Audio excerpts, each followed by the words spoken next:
நம்ம நாளைக்கு சமையல் என்னங்கிறது எல்லாருக்குமே ஒரு பெரிய தலைவலியான பிரச்சனை.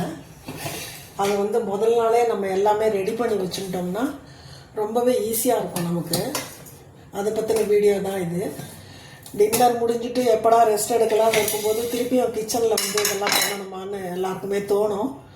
ஆனால் இது எல்லாமே நம்ம ஒரு 10 நிமிஷம் நம்ம வேலை மெனக்கட்டு ஒரு 10 நிமிஷம் ஸ்பெண்ட் பண்ணோம்னா இதுக்குன்னு ஒரு மறுநாள் நமக்கு ஏர்லி மார்னிங் எழுந்து சமைக்கிறதுக்கு ரொம்பவே ஈஸியாக இருக்கும். அதுக்காக தான் நான் ராத்திரி காய்கறி எல்லாம் நறுக்கி வச்சுன்னுடுறது வழக்கம். மிக்ஸ் வெஜிடபிள் கறி பண்ணலான்னு. அதனால் கொஞ்சம் கேரட்டு, கோஸு, அப்புறம் பீன்ஸு இதெல்லாமே நான் நறுக்கி வச்சுட்டுருக்கேன். இது நல்லா பொடியாக நறுக்கியாச்சு. இதை நம்ம ஃப்ரிட்ஜில் வச்சுட்டோம்னா காலையில் எடுத்து ஸ்டீம் பண்ணுறதுக்கு ஈஸியாக இருக்கும். அதே மாதிரி சாம்பாருக்கு வேண்டியது பூசணிக்காய், பரங்கிக்காய் ரெண்டுமே தோல் நல்லா சீவிட்டு இந்த மாதிரி சின்ன சின்ன துண்டமாக கட் பண்ணி வச்சுட்டோம்னா காத்தால் எழுந்து நம்ம சாம்பாருக்கு ஏற்ற மாதிரி கட் பண்ணிக்கிறதுக்கு ஈஸியாக இருக்கும்.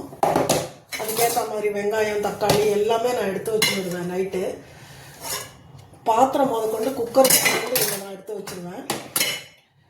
துவரம்பருப்பு நான் நாளைக்கு சாம்பாருக்கு தேவையான துவரம்பருப்பு 2 டம்ளர் எடுத்தேன். சின்ன டம்ளரில் இது 100 கிராம் பிடிக்கிற ஆழாக்கு தான் இது. இதில் நான் 2 ஆழாக்கு. இப்போ நான் நைட்டே துவரம்பருப்பை நான் ஊற வச்சுருவேன் தண்ணியில் போட்டு. சாம்பாருக்கு தேவையான புளி, மறுநாளைக்கு கையில் சாதம் கட்டி கொடுக்கறதுக்கு சாதம் வைக்க வேண்டி வரும். அதனால் அதுக்கு அரிசி எல்லாமே நான் எடுத்து வச்சுட்டேன் ரெடியாக.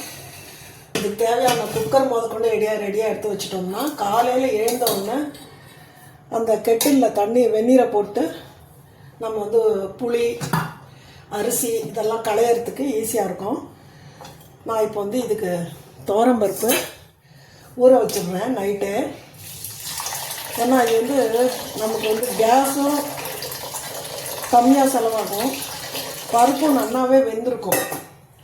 அதனால் நான் நல்லா ஒரு தடவை களைஞ்சிட்டு இந்த தண்ணியை எடுத்துட்டு திருப்பி இன்னும் கொஞ்சம் நல்ல தண்ணியை ஊற்றி இதில் வச்சுருவேன். இந்த தண்ணியை கூட ஒரு பாத்திரத்தில் எடுத்து வச்சோம்னா செடிக்கு ஊற்றலாம். இப்போ நான் தேவையான தண்ணியை மட்டும் இதில் ஊற்றி வச்சுட்டேன்னா காத்தால குக்கர் வைக்கிறதுக்கு ரொம்பவே ஈஸியாக இருக்கும். அரிசியும் முதல்ல எடுத்து வச்சுருக்கேன். நாளைக்கு சமையலுக்கு வேண்டியது இதுதான். இந்த ப்ரிப்ரேஷன் உங்களுக்கு பிடிச்சிருக்கான்னு பாருங்கள். இது உங்களுக்கெல்லாம் தெரியாதது இல்லை. இருந்தாலும் வெங்காயம், தக்காளி முதற்கொண்டு நல்லா ரெடியாக எடுத்து வச்சுருவேன்.